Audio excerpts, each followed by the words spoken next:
ಮಾನ್ವಿ ಪಟ್ಟಣದಲ್ಲಿ ಅಧಿಕಾರಿಗಳು ಹಾಗೂ ಜನಪ್ರತಿನಿಧಿಗಳ ನಿರ್ಲಕ್ಷ್ಯದಿಂದ ಸಂಪೂರ್ಣ ಅವೈಜ್ಞಾನಿಕವಾಗಿ ನಡೆದಿರುವ ರಾಜ್ಯ ಹೆದ್ದಾರಿ ಕಾಮಗಾರಿಯನ್ನ ತೀವ್ರವಾಗಿ ಖಂಡಿಸಿ ಮುಂಬರುವ ಜುಲೈ 29ರಂದು ಮಾನ್ವಿ ಬಂದ್ಗೆ ಕರೆ ನೀಡಲಾಗಿದ್ದು, ಮಾನ್ವಿ ನಾಗರಿಕ ಹಿತರಕ್ಷಣಾ ವೇದಿಕೆಯ ಸಂಚಾಲಕ ವಕೀಲ ತಿಪ್ಪಣ್ಣ ಬಾಗಲವಾಡ ಅವರು ಪ್ರವಾಸಿ ಮಂದಿರದಲ್ಲಿ ನಡೆದ ಸುದ್ದಿಗೋಷ್ಠಿಯಲ್ಲಿ ಈ ಮಹತ್ವದ ನಿರ್ಧಾರವನ್ನ ಪ್ರಕಟಿಸಿದ್ದಾರೆ. ಪಟ್ಟಣದ ಪ್ರಮುಖ ವೃತ್ತಗಳಾದ ಅಂಬೇಡ್ಕರ್ ವೃತ್ತ, ಬಸವ ವೃತ್ತ ಹಾಗೂ ವಾಲ್ಮೀಕಿ ಸರ್ಕಲ್ ಬಳಿ ಮಹನೀಯರ ಮೂರ್ತಿಗಳನ್ನ ಕೂಡಲೇ ಪ್ರತಿಷ್ಠಾಪನೆ ಮಾಡಬೇಕೆಂದು ಅವರು ಬಲವಾಗಿ ಆಗ್ರಹಿಸಿದ್ದು, ಇಂತಹ ಸಾರ್ವಜನಿಕ ಸಮಸ್ಯೆಗಳನ್ನ ಪ್ರಶ್ನಿಸಬೇಕಾದವರೇ ಮೌನವಾಗಿರುವುದಕ್ಕೆ ಆಕ್ರೋಶ ವ್ಯಕ್ತಪಡಿಸಿದ್ದಾರೆ. ಆಡಳಿತ ಯಂತ್ರದ ಕಣ್ತೆರೆಸಲು ಹಮ್ಮಿಕೊಂಡಿರುವ ಈ ಹೋರಾಟಕ್ಕೆ ಮಾನ್ವಿ ಪಟ್ಟಣದ ಸಮಸ್ತ ನಾಗರಿಕರು ಬೆಂಬಲಿಸಬೇಕು ಎಂದು ಕೋರಲಾಗಿದ್ದು, ವಿಶೇಷವಾಗಿ ಎಲ್ಲಾ ವ್ಯಾಪಾರಸ್ಥರು ಸ್ವಯಂ ಪ್ರೇರಿತವಾಗಿ ತಮ್ಮ ಅಂಗಡಿ ಮುಂಗಟ್ಟುಗಳನ್ನ ಬಂದ್ ಮಾಡುವ ಮೂಲಕ ಜುಲೈ 29ರಂದು ನಡೆಯುವ ಮಾನ್ವಿ ಬಂದ್ಗೆ ಸಂಪೂರ್ಣ ಸಹಕಾರ ನೀಡಬೇಕೆಂದು ವಕೀಲ ತಿಪ್ಪಣ್ಣ ಬಾಗಲವಾಡ ಅವರು ಕಳಕಳಿಯ ಮನವಿ ಮಾಡಿದ್ದಾರೆ. ಆ ಕಾರಣಕ್ಕೆ ಅಂತ ಕೋಟ್ಯಾಂತರ ರೂಪಾಯಿ ವೆಚ್ಚದಲ್ಲಿ ಮಾಡ್ತಿರುವಂಥ ಈ ಕಾಮಗಾರಿ ಸಂಪೂರ್ಣವಾಗಿ ಅವೈಜ್ಞಾನಿಕ ಮತ್ತು ಭ್ರಷ್ಟಾಚಾರದಿಂದ ಈ ಅಧಿಕಾರಿಗಳು ಸರಿಯಾಗಿ ಮಾಡ್ತಿಲ್ಲ ಅನ್ನೋದು ಎಲ್ಲ ನಮ್ಮ ಮುಖಂಡರುಗಳ ಒಂದು ಆರೋಪ. ಸೊ ಆ ಹಿನ್ನೆಲೆಯಲ್ಲಿ ಈಗಾಗಲೇ ನಮಗಿಂತ ಎಲ್ಲ ಮಾಧ್ಯಮದವರು ಕೂಡ ತಾವೇ ಸ್ವತಃ ಅಲ್ಲಿ ನಡೆದಿರುವಂಥ ಲೋಪದೋಷಗಳನ್ನು ಎಳೆ ಎಳೆಯಾಗಿ ಬಿಚ್ಚಿಟ್ಟಿರ್ತಕ್ಕಂಥದ್ದನ್ನು ನಾವು ಗಮನದಲ್ಲಿ ಇಟ್ಕೊಂಡಿದ್ದೀವಿ. ಸೊ ನಿಮ್ಮ ಜೊತೆಯಾಗಿ ಕೂಡ ನಾವು ಇವತ್ತು ಇಡೀ ಏನು ಈ ರಾಜ್ಯ ಹೆದ್ದಾರಿ ಮೇಲೆ ಸಂಚಾರ ಮಾಡುವಂಥ ಪ್ರತಿಯೊಂದು ವಾಹನಗಳ ಮತ್ತು ಸಾರ್ವಜನಿಕರ ಸಂಚಾರದ ಹಿತದೃಷ್ಟಿಯಿಂದ ಇದನ್ನು ಗಂಭೀರವಾಗಿ ಪರಿಗಣಿಸಿ ಏನು ಈ ಈಗಾಗಲೇ ನಿಮಗೆ ಗೊತ್ತಿದ್ದಂತೆ ಮತ್ತು ಮಾನವೀಯ ನಾಗರಿಕರಿಗೆ ಗೊತ್ತಿದ್ದಂತೆ ಸುಮಾರು ಪಕ್ಷಗಳ ಮುಖಂಡರು ಖಂಡನೆ ಮಾಡಿದ್ದಾರೆ ಈ ರಸ್ತೆಯ ಬಗ್ಗೆ. ಸುಮಾರು 15 ತಿಂಗಳ ಹಿಂದೆ ಈ ಕಾಮಗಾರಿ ನಡೀತಿದೆ. ಆವಾಗಲಿದ್ದು ನಾವು ವೀಕ್ಷಣೆ ಮಾಡ್ತಾ ಇದ್ದೀವಿ. ಇದು ಸಂಪೂರ್ಣ ಕಾಮಗಾರಿ ಅವೈಜ್ಞಾನಿಕ ಅಂದ್ರೆ ತಪ್ಪಾಗಲಿಕ್ಕೆ, ಯಾಕಂತಂದ್ರೆ ಅದು ಎಸ್ಟಿಮೇಟ್ ಪ್ರಕಾರ ಇದು ಕೆಲಸ ನಡೀತಾ ಇಲ್ಲ. ಆದರೂ ಸಹ ಸಾರ್ವಜನಿಕರಾಗಿ ನಾವು ಒಂದು ಕಂಪನಿ ಮೇಲೆ, ಒಂದು ಗುತ್ತೇದಾರ ಮೇಲೆ ನಾವು ವಿಶ್ವಾಸವನ್ನು ಇಟ್ಟು, ಇಲ್ಲಿನ ರಾಜಕಾರಣಿಗಳ ಮೇಲೆ ಮತ್ತು ಅಧಿಕಾರಿಗಳ ಮೇಲೆ ವಿಶ್ವಾಸ ಇಟ್ಟು ಮಾನವೀಯ ನಗರವನ್ನು ಚಿಂದ ಮಾಡ್ತಾರಂತ ನಾವು ಕನಸು ಕಂಡಿದ್ವಿ. ಆ ಕನಸು ನೆನಸೇ ಆಗಲಿಲ್ಲ. ನನ್ನ ಕೇಳಿದರೆ ಸುಮಾರು ಮೈಟೆಸ್ ಕಂಪ್ನಿಯವರು 20 ವರ್ಷ ಆಗಿರ್ಬೋದು, 24 ವರ್ಷ ಕಾಮಗಾರಿ ಆಯಿತು. ಆ ಮೈಟೆಸ್ ಕಂಪ್ನಿಯವರು 4 ಲೈನ್ ಅಂತ ಆಗಿತ್ತು ಮಾನವಿಯಲ್ಲಿ.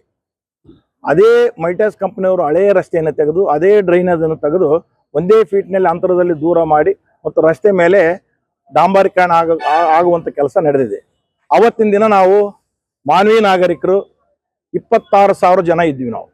ಇವಾಗ ಸುಮಾರು 50ಕ್ಕೂ ಮೇಲ್ಪಟ್ಟಿದ್ದೀವಿ ನಾವೆಲ್ಲರೂ. 50,000ಕ್ಕೂ ಮೇಲ್ಪಟ್ಟು ನಾಗರಿಕರಿದ್ದಾರೆ ಇಲ್ಲಿ. ನಾನು ಅವತ್ತಿದ್ದೂ ಹೇಳ್ತಾ ಇದ್ದೀನಿ, ಇಲ್ಲಿ 1 ಲಕ್ಷ ಜನ ವಹಿವಾಟಿದೆ ಮಾನವೀಯ ರಸ್ತೆ ಮೇಲೆ.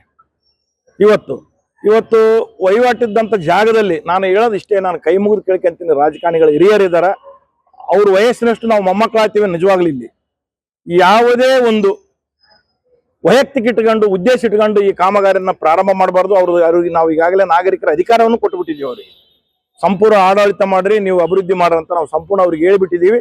ಅವ್ರ ಜವಾಬ್ದಾರಿ ಇದೆ. ಇದನ್ನ ಕರೆದು ಇಮಿಡಿಯೇಟ್ ಆಗಿ ಕರೆದು ಮಾನವೀಯ ನಾಗರಿಕರ ಬಗ್ಗೆ, ಮಾನವೀಯ ಮುಂದಿನ ಭವಿಷ್ಯದ ಬಗ್ಗೆ ಅವರು ಇಲ್ಲಿ ಸಂಬಂಧಪಟ್ಟ ಇಲಾಖೆ ಅಧಿಕಾರಿಗಳು ಮತ್ತು ಗುತ್ತೇದಾರಿಗೆ ತಿಳಿಸಿ ಈ ಕಾಮಗಾರಿಗಳು ಈಗಾಗಲೇ ನನ್ಗೆ ಅನಿಸ್ತಾ ಇದೆ ನಾವು ಒಂಥರ ನಾವು ಒದರ್ತಾ ಇದ್ದೀವಿ. ಅವ್ರು ಸರ್, ಇವತ್ತು ಐದಲ್ಲಿ ಒಂದು ರೀತಿಯಲ್ಲಿ ಪತ್ರಿಕಾಗೋಷ್ಠಿ ಮಾಡಿದ್ರಿ. ಏನ್ ಸರ್ ಸಂಬಂಧ, ಏನ್ ಸರ್ ಚರ್ಚೆ ಮಾನವಿಯಲ್ಲಿ ಸರ್ ಸುಮಾರು 1.5 ವರ್ಷ ಒಳಗಡೆ ಇವರು KRDCLರಿಗೆ ಟೆಂಡರ್ ಕೊಟ್ಟು ವರ್ಕ್ ನಿರ್ಮಾಣ ಮಾಡ್ತಾ ಇದಾರ. ಅವೆಲ್ಲ ರೋಡೇ ಅವೈಜ್ಞಾನಿಕವಾಗಿ ಮಾಡ್ತಾ ಇದಾರ, ಚರಂಡಿ ಅವೈಜ್ಞಾನಿಕವಾಗಿ ಮಾಡ್ತಾ ಇದಾರ. ಆಮೇಲೆ ಯಾವುದಕ್ಕೂ ಸಾರ್ವಜನಿಕ ತಿರುಗಾಡಕ್ಕೆ ಸರ್ವಿಸ್ ರೋಡು ಇಲ್ಲ, ಫುಟ್ಪಾತು ಇಲ್ಲ, ಆಮೇಲೆ ಡ್ರೈನೇಜು ಎಲ್ಲ ಅವೈಜ್ಞಾನಿಕವಾಗಿ, ಆಮೇಲೆ ಕಳಪೆ ಕಾಮಗಾರಿಕೆ ಮಾಡಿ ಆ ಡ್ರೈನೇಜು ಮಾಡ್ತಾ ಇದ್ದಾರೆ. ಅದ್ರ ಬಗ್ಗೆ ಸಾರ್ವಜನಿಕರು ಧ್ವನಿ ಎತ್ತಿದ್ರೆ ಗುತ್ತೇದಾರವರು ಸಂಬಂಧಪಟ್ಟ ಅಧಿಕಾರಿಗಳ ಜೊತೆ ಮಾತಾಡ್ತಾರೆ. ಅದು ಏನಂತ ಹೇಳ್ತಾ ಇದ್ದಾರೆ ಅವರು, ಡ್ರೈನೇಜ್ಗೆ ರೋಡಿಂದ ನೀರು ಡ್ರೈನೇಜ್ಗೆ ಹೋಗಕ್ಕಂತ ನಾವು ಡ್ರೈನೇಜ್ ಮಾಡ್ತಾ ಇದೀವಿ.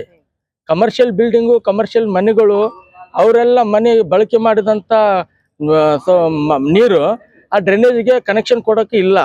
ಅದಕ್ಕಾಗಿ ಬಸವರಾಜ್ ಸಾಹೇಬರು, ಆಮೇಲೆ ನಮ್ಮ ಚೀಫ್ ಆಫೀಸರು, ಆಮೇಲೆ KRDCL ಅವರು ಯಾರು ಇಂಜಿನಿಯರ್ ಕಲಿತು ಮಾತಾಡಿದಾರಂತ, ಇನ್ ಫ್ಯೂಚರಲ್ಲಿ ಇನ್ನೊಂದು ಡ್ರೈನೇಜ್ ಮಾಡ್ತಾರಂತ, ಸಾರ್ವಜನಿಕ ಬಳಕೆ ಆದಂಥ ನೀರು ಹೋಗ್ಲಿಕ್ಕೋಸ್ಕರ ಡ್ರೈನೇಜ್ ಮಾಡ್ತಾರಂತ. ಇಲ್ಲಿ ಜಾಗನೇ ಇಲ್ಲ. ಆಲ್ರೆಡಿ ಜಾಗ ಎಷ್ಟು ತಗೋಬೇಕಿತ್ತು ಅಷ್ಟು ತಗೊಂಡ್ಬಿಟ್ಟಿದ್ದಾರೆ. ಅದು ಎಲ್ಲ ಡೆಮೊಲಿಷನ್ ಮಾಡಿಸಿ ಅವ್ರ ಸಂಬಂಧಪಟ್ಟವ್ರ ಬಿಲ್ಡಿಂಗಿಗೆ ಅವ್ರು ಸ್ವಲ್ಪ ಅಗಲೀಕರಣ ಮಾಡಬೇಕಿತ್ತು. ಅದು ಯಾವುದೇ ರೀತಿಯಿಂದ ಅಗಲೀಕರಣ ಮಾಡಲಿಲ್ಲ. ಅವರು ಅಗಲೀಕರಣ ಮಾಡಲಾರದಕ್ಕೋಸ್ಕರನೇ ಬರ ಇಕ್ಕಟ್ಟು ರಸ್ತೆ ಆಗಿದೆ. ಆಮೇಲೆ ನೀರು ಹೋಗೋಕೆ ದಾರಿ ಇಲ್ಲ. ಆಮೇಲೆ ಜಲಧಾರೆ JMM ಪೈಪ್ಗಳು ಹೋಗ್ಯಾವ. ಆ JMM ಪೈಪ್ಗಳ ಮೇಲೆ ಡ್ರೈನೇಜ್ ಮಾಡ್ತಾ ಇದ್ದಾರೆ. ಈಗ ಡ್ರೈನೇಜ್ ಪೈಪು ಏನಾದರೂ ಒಡೆದು ಬಿಟ್ರೆ ಅದೇನಾದರೂ CC ರಸ್ತೆ CC ಬೆಡ್ ಹಾಕಿದ್ದಾರಲ್ಲ, ಅದರೊಳಗೆ ಕಳಪೆ ಕಾಮಗಾರಿಕೆಯಿಂದ ಅದೇನು ಲೀಕ್ ಆಯ್ತಾ ಅಂದರೆ ಕುಡಿದಂಥ JMM ನೀರು ಸರಬರಾಜು ಮಾಡ್ತಾ ಇದ್ದಾರಲ್ಲ, ಎಷ್ಟು ಕೋಟಿ ನೀರು ಸರಬರಾಜು ಮಾಡ್ತಾರೆ, ಆ ನೀರಲ್ಲಿ ಅದು ಇನ್ವೆಲ್ ಆಗುತ್ತೆ ಡ್ರೈನೇಜ್ ನೀರು. ಅದು ಸಾರ್ವಜನಿಕ ಕುಡಿದು ಮತ್ತೆ ಅನಾರೋಗ್ಯ ಆಗೋಕೆ ಚಾನ್ಸಸ್ ಇದೆ. ಆಮೇಲೆ ಬಗಲಾಗ ತಗೊಳಕಿಲ್ಲ, ಈ ಕಡೆ ತಗೊಳಕ್ಕೂ ಇಲ್ಲ. ಅಂಬೇಡ್ಕರ್ ಸರ್ಕಲ್ ಹತ್ರ ಅವೈಜ್ಞಾನಿಕವಾಗಿ ಡ್ರೈನೇಜ್ ಹಿಂಗೆ ರೌಂಡಾಗಿ ತಿರ್ಸ್ತಾ ಇದ್ದಾರೆ. ಅದು DPR ಮುಖಾಂತರ, ಆಮೇಲೆ DPR ಪ್ರಕಾರ ಅದನ್ನು ಮಾಡ್ತಾ ಇಲ್ಲ.